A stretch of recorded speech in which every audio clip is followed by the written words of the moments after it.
Another day, another inspiring story, and today we're in Headfoot Chatcom with Anesu Mangwiro, who was born with a disability called spinal bifida. Welcome to yet another edition of Proudly Able, a program that brings to you inspiring stories of persons with disabilities. My name is Ratizom Chairi and I'll be your host. I'm Anesu Mangwiro. I'm 21 years old. I was born on the 3rd of February 2001 and I have a disability called spinal bifida. Anesu akazvarwa necondition inonzi spinal bifida hydrocephalus. Anesu akaitwa operation yekugadzirisa system iyo inoti pamusana pake anga akavhurika, mwongo wanga wakabuda panze. Saka Anesu akaitwa operation at 7 days. Aitwa operation at 7 days. Obva aiswa inonzi shunt insertion. Anorarama nepipe inobudisa mvura mumusoro make, ichiisa mvura iyoyo kuma kidneys ichizobuda. Spinal bifida is a disability whereby one person does not have control over a bowel, in the sense that you can't control when you want to use the toilet. So you have to use diapers, or should I say you have to wear diapers so that they aid you to feel comfortable around others and for you not to just get wet anytime. You don't feel like you want to go to the toilet. Maoperations amazwa eitaura aitwa takatarisa teibvira ucheche hwake. Saka zvinezvi wamusikana wane 21 years. Sanguwa takamboite concern yekuti zvimweni wode kuite chini, wode kuite musoro mukuru, saka mvura yaidrenwa. Ukoende kwenguwa tozoona kuti haakoni kuite kuzwa kuti wakude kuite tsvina here kana kuti wakude kuite wet. Unoramba akagara mupulu yemvura kana kuti tinozozwa ngokunhuhwa kwetsvina. Mashunt andinawo i2 ndakaiswa ndichiri mudiki,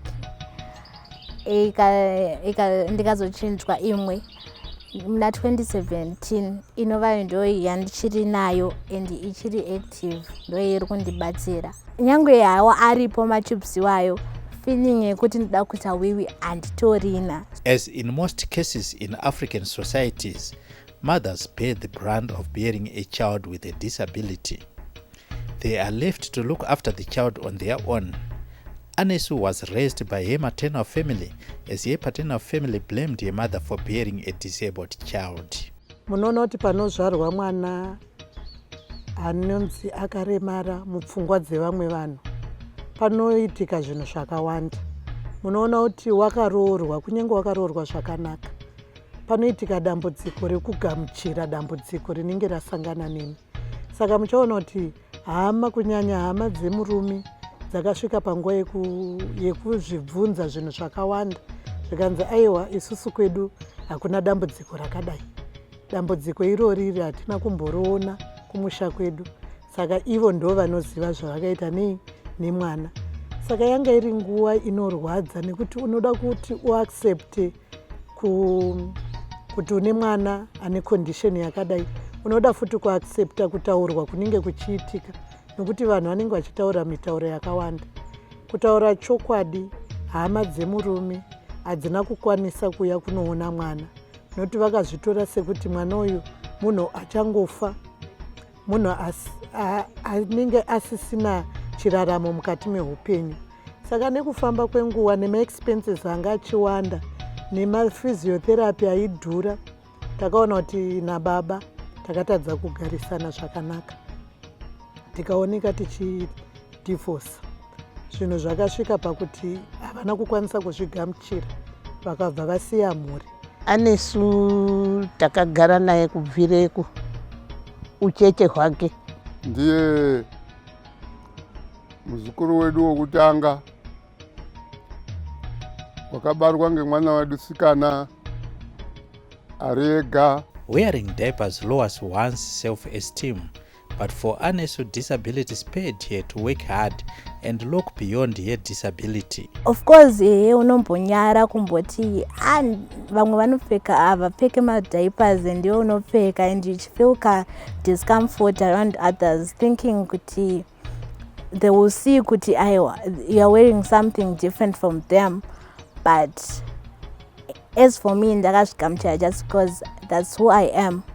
Munhu anoraramazve achipfeka mapamba everyday yeupenyu hwake, kana kuti nekufamba kwenguva kana mari ichiwanika, kutaura kuti anenge achizofanira kuiswa bhegi, mabhegi ekuti weti yake inge ichibuda.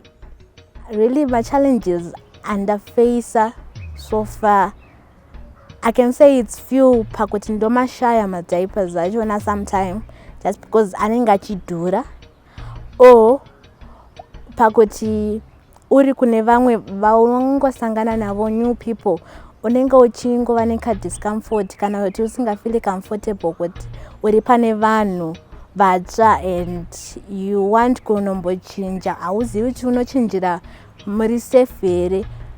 And as for me, inini ndinomachinja ndakagwadama pasi, hauzozivi kuti mutoilet mavo munenge muri sei, although unenge une kazambia kakuwaridza but sanitary inotanga yambo klika mind mako. Sometimes you might see kuti munhu anozongoswera ne1 pamper the whole day achizongochinjira kumba kwaanoziva kuti I'm comfortable with it and kunenge kuri smart just the way yaajaira. Ndomadiapers andoshandisa, so I use 4 per day, and kana pasina I can't weigh anything. Chinondibatsira kuti ndive ndiri active because ndiye ndichitya kuzofamba ndichitotesa everywhere. Ndochinja makuseni, ndochinja when I'm at school or home just after tea because rinenge ratongozara ne tea and then ndamwa, then per lunch and when I'm about to sleep. On number 2, usually I time, but sometimes ndorasika time just ball yangu inongozobuda ndisingafungire and I don't feel kuti rinenge yakubuda, inongoyerekana yazongobuda. And when I'm having tummy aches, ipapo I can't time just because ingori number 2 iri kungobuda. But normally it's just makuseni before I eat on changomuka, then sometimes manheru ndakunorara, but it's rare for manheru because nothing will come out. With the kind of disability that Anesu has, which can lower someone's self-esteem and confidence, but it's a different case with Anesu, who has stayed focused on a vision. We're taking a short break. Don't go away.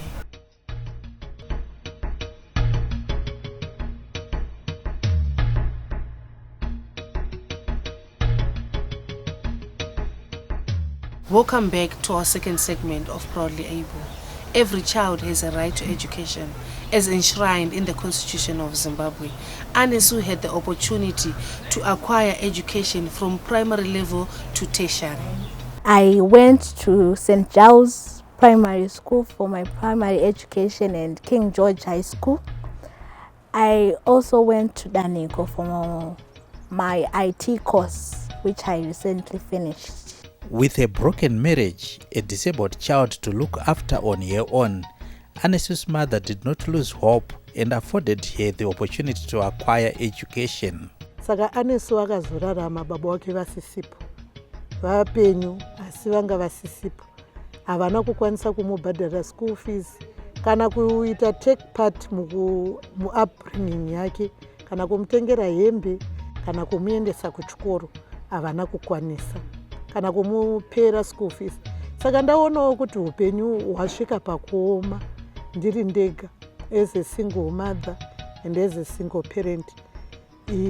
Vabereki vangu vakaona zvakanaka kuti ngatitorei mwana tigare naye, uye hanzvadzi dzangu dzakaedza nepavaikwanisa ndo vanototenga mapamba, ndo futi vakamira neni kubhadharira mwana school fees.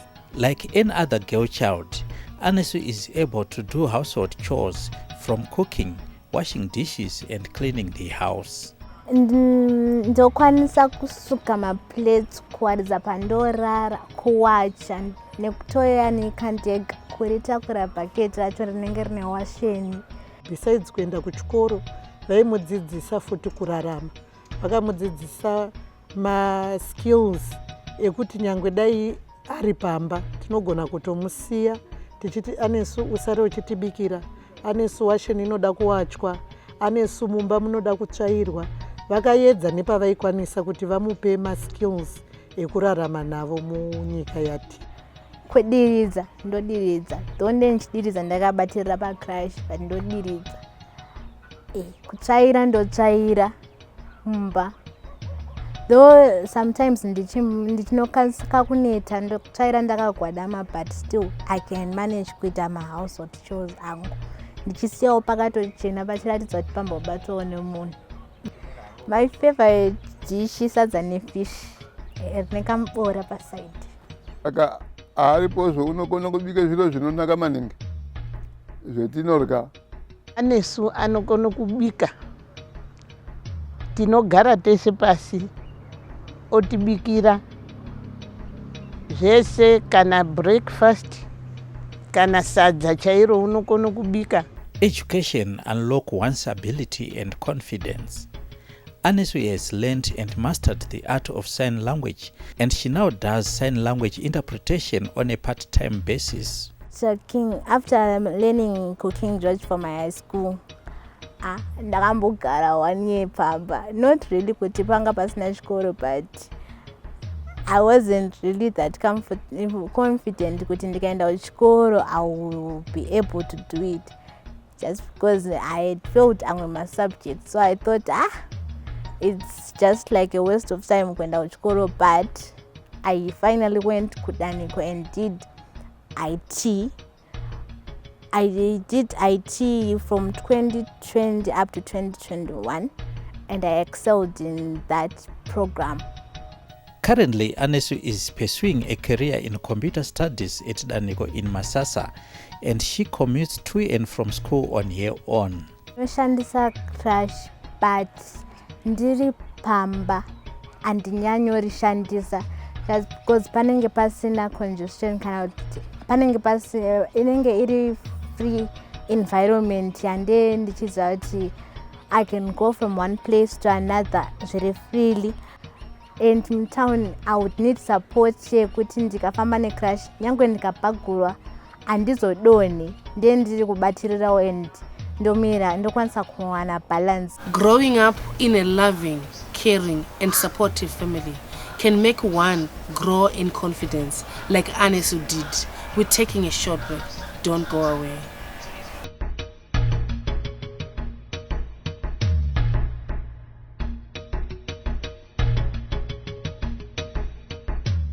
Welcome to our third and final segment of Proudly Able. All thanks to inclusive education, Anesu is now able to communicate using sign language, and she's pursuing that as a career. I learned sign language by just looking at the deaf at a tender age. Primary, I'll be looking at the deaf. When I don't understand some of the languages or some of the signing, what they'll be saying, I would ask, kuti apapa, mukuti chi, apapa mukuti chi. At some point, my deaf now I gonna tsanangura just because that's how they are. And that's also gonna tsanangura, but nekuenda ku high school ku King George, I began kunazokuigona kunazoitaura nemadef kuti all my friends madef nekutoti ndikasaina vakaona ndasaina zvakati vaindicorrecta. They were friendly, and yeah, I became more confident kuti sign language ndakuigona. Nyangwe kudaniko ndaitovo nemafriends madef tichitombotaura nyaya tichitoseka. Ndinotombosaina kunge ndinenge nditoriwo def, pakapfuura munhu anenge achitotaura papa ndotoita kunge handitomunzwa.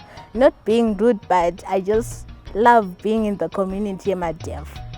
Pakazobuda chiro chimweni chendanga ndisikanaso kuziya kuti chiri kuitika, ndachozoziya kuti unoitawo ne sign language. saka mazuva amweni ari padanikopo waidaidzwa kuti aende kutaundiyo vaindodetserawo vamweni vaisisa kudetserwa ngesign language. Anesu is a humble and confident lady who is not shy to share her story and inspire someone. She is proud of who she is and she has a great plan for the future. I've got many dreams and visions, but I would like to be a sign language interpreter and someone who does my computers as a profession, be it with computer engineering or system engineering, something to do with computers or sign language, just because I will be knowing that there is no hustling in walking up and down, as I cannot really walk up and down more frequently. So I would need something that if I do, I'll be stable at one place and I'll be so comfortable at one place. The Bible says, multiply and fill the earth, and Anesu looks forward to have her own family. Ngoziyawo mukukura haungoshayiwo vanouya achingokuti but ukangoziya zvaunenge ungori anobva vatongoita vanish, nyangwe hako manga mambotanga mambodanana wobva wakambozvinyarara uchida kuona kuti munhu uyu anenge ari serious here. Paanongozokuziya anobva aenda and haumbomuwana, even manga muchidzidza pasame school atokuita imwe attitude itori totally off kune yaunenge wajaira. Kana kukumhoresa anenge akutokuita unga akutokusema kana kudii. Inini I look forward kuita mhuri. Nevana vakawandisa, vana vandinotoda mungatomboagoni, ndotoda 10 chaivo chaivo. Kuitawo muri vanondinzwisisa zvanditori. Nekumhuri kwandichazonororerawo vanenge vachitongondinzwisisawo zvanditori, kwete kuti murume chete ndiye anondinzwisisa, kumhuri kusingandinzwisisi. Ane bata clash rangu ndoda kumboona, ndinoona nemaoko anoziya, ndimboona kuti spoon uno kumusoro wake tosei Wakaiswa tint. Ko tint ndeyei wangochirambota una mufesi? Kuzvisira kuchenera ini zvangu. Usataura zvekunyeba ko zvaunenge utori ka short base ko unoreba wana. Ndozvazvitori. Victoria Falls is one of the 7 wonders of the world, and it is Anesu's wish to visit the majestic falls. Tourist attraction yandoda kuenda kuVictoria Falls. Reason hangu dzakawanda, it's just a nice place. Ndongonzwa vanhu vachiti kwakanaka and I wish kumboendako ndinongoonawo kunaka kwakunenge kuri. Humans are created differently to complement each other, and Anesu is inspired by Reverend T.T. Chivaviro. Anondiinspire ndiReverend Chivaviro nekuti masong ava anongondi-uplifta wangu, kunyanya Ebenezer ndo yakanyanya kuita kuti ndivafarire and vandi-inspire, just because even through waenda zvakaoma sei unongosvitswa naMwari pavanenge vangokusvitsa, pavanenge vachida ngoti vakusvitse iwe. Anesu has words of advice to persons with disabilities. Kune vanoshandisa disability yavo kuti vanzorwe tsitsi nekuda kungopema mutown, toti you should not look down upon yourself. Chingoendawo kana kuri kuti unopema, chingoti mari yaunopiwa iyoyo wobva watotanga kunoorder something and wotangawo kutengesa, cause upenyu hwako haufaniri kungodependa nekukumbira, unofanira kungozviitirawo independent wega. Vese vari kungotiona, vari kundiona kuva nedisability kwandinako kana kuti kuva nedisability kwatinenge tinako hazvireve kuti handikwanisawo kuita something. I can do a lot of things for myself and for the next person anenge ari pandiriwo, zvichitobuildawo confidence yandinenge ndinayo kuti I'm different but I can do ABCD. Mashoko andinoda kutaurira vabereki vane vana vakaremara ndevekuti Mwari havatipe mutoro kana kuti havatipe chipo chatisingakwanisi kutakura. Mwari ukaona vakupa chipo vanoziva kuti une simba uye you are courageous kuchitakura.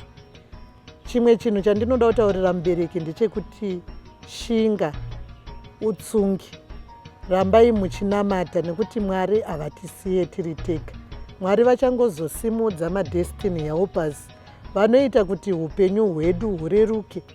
Endi Mwari vanoramba vachikupa rufaro mukati memwoyo wako. Kunyange zvichiita sekuti zvinorema, ichokwadi kuti zvinorema. Ichokwadi kuti pane nguva dzaunochema semubereki. Ichokwadi kuti pane nguva dzaunoshaya mari semubereki. Ichokwadi futi kuti pane nguva dzaunopererwa nekuti vanhu vakawanda ukataura kuti ndine mwana akaremara. Haasi wese murume achakuda nekuti anotanga kufunga kuti dambudziko rakadai ndinozokwanisa kurisimudza here. Saka iwewe samai unofanira kushinga kunamata, kushinga kuchengeta mwana wako, kushinga kumuendesa kuchikoro, kushinga kutsvaga kuti woita sei kuenda kumaworkshop nevamwe, kushinga kuasosieta nemamwe vabereki, nekuti patinosangana paipai tinotaura matambudziko edu tichibatsirana nemasolutions, tichibatsirana futi kunyange nenyambo nekuseka zvinokwanisa kutibatsira kuti tirerukirwe nedambudziko. Kune maparents ane vana vane madisabilities akangosiyana-siyana, musavharira vana mugedhe kufunga kuti vana ivava they are useless people. Hatisi useless people. Nyangwe mukatiendesa kuchikoro muchingofunga kuti mirai tingomuendesawo kuchikoro sezvo iri right yake, munotozongona kuti ane something great chaanotozongokubuditsirayo. Most probably ndisu tinotozokuchengetai, not saying kuti vamwe havakuchengetei, but we will be part of vamwe vanokuchengetai vana vachona. Saka musatitarisire pasi.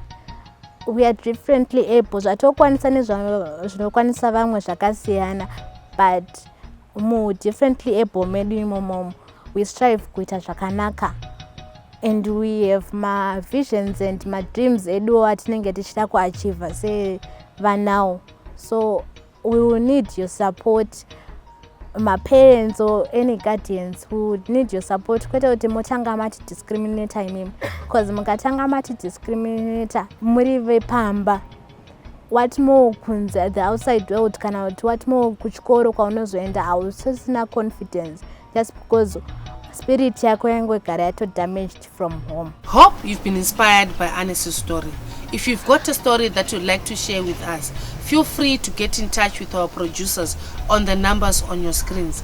And don't forget to like our Facebook page, subscribe to our YouTube channel, Proudly Able Zim.